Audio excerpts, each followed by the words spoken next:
Alors attention, une petite vidéo cette fois pour montrer l'intérêt et l'utilité d'avoir des gabarits.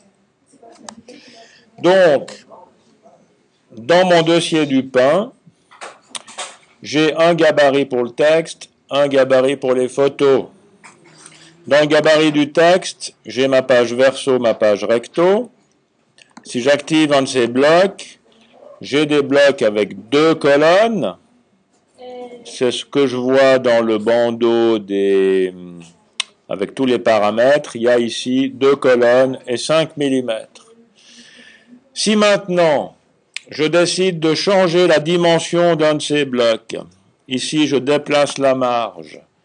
Sur l'autre, je déplace le bas du bloc.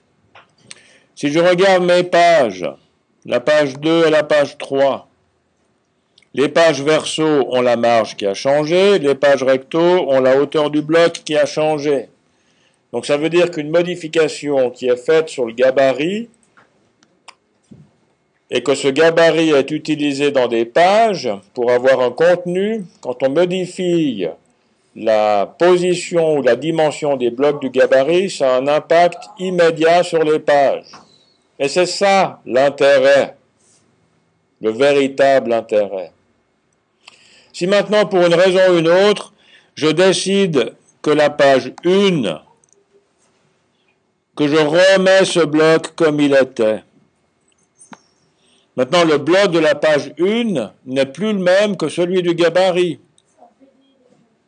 Qu'est-ce qu'on raconte là-bas? Si je regarde la page 4 et 5, mon bloc est plus étroit. Si je regarde la page 2 et 3, le bloc, je l'ai remis à la position antérieure.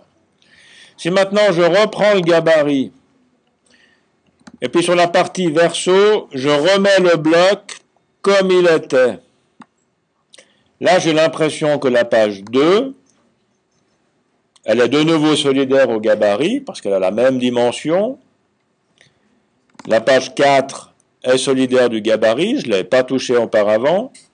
Mais en fait, la page 2 n'est pas solidaire, parce que je l'ai manipulée directement sur la page. Si je reprends mon gabarit et que cette fois, je descends le bloc un petit peu, si je regarde la page 2, le bloc n'est pas descendu.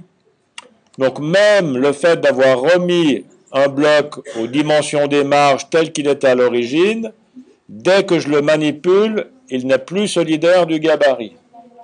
Par contre, si je regarde la page 4 et la page 5, le bloc de la page 4 a bien changé. Donc voilà la raison d'être d'utiliser des gabarits et d'activer les blocs du gabarit dans les pages et si possible de ne jamais, jamais, jamais toucher les blocs des pages. Voilà, j'ai dit beaucoup de fois jamais, mais c'est important. Je m'arrête là.